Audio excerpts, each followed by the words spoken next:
Every year, millions of animals suffer and die in UK laboratories. The BUAV went undercover to expose the reality of life and death in one such laboratory. What we found is shocking. The UK government is failing in its duty to minimise animal suffering and enforce the use of available alternatives.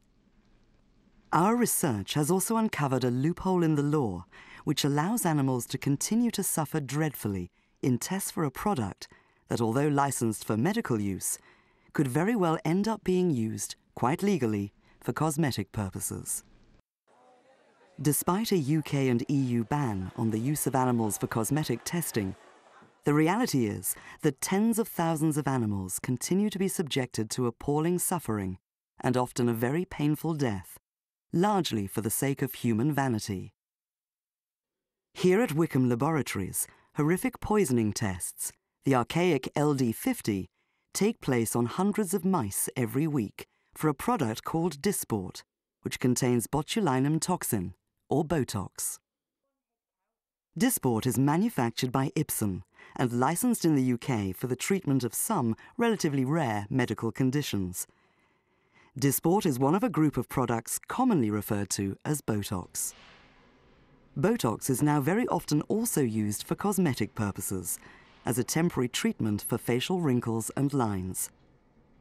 Ipsen may use different laboratories, but the LD50 Botox tests are always very similar, whatever the final use of the Botox. Few people are aware of the continual cycle of cruelty and suffering that is being inflicted in the manufacturing of every batch of Dysport and many other Botox products. The LD50 is one of the cruelest and most controversial tests carried out on animals. Mice are injected with the botulinum toxin into the abdomen. The needle goes in about halfway at 45 degrees. Within hours, signs of poisoning start to show. Many mice have difficulties walking. Many also suffer increasing paralysis and difficulty breathing, and then eventually suffocate to death. The degree of suffering can be extreme and appalling. Staff carried out checks theoretically to prevent the most extreme form of suffering, to kill the animals before they died an agonizing death.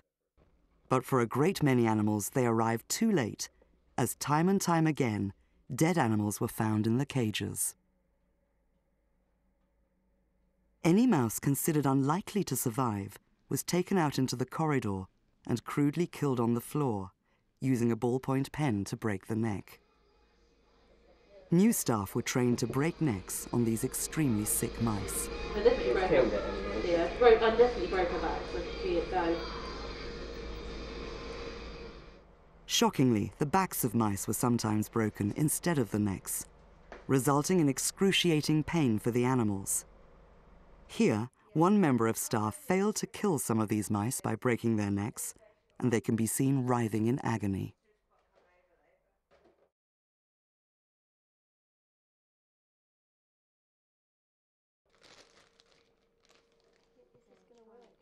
The mice found dead or killed during the test were counted, sealed in plastic sandwich bags, and then simply discarded in a bin.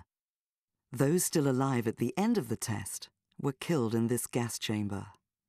Over a period of time, they frantically struggled for breath. Not all died. This mouse was found to be still alive.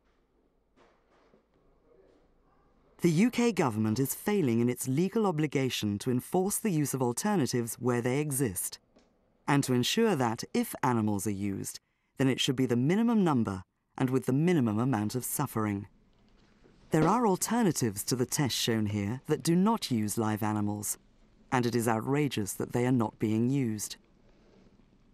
How many people realize the terrible suffering inflicted on animals in tests like these, just so they can have their wrinkles temporarily smoothed over? Please support the BUAV in our campaign to end these experiments.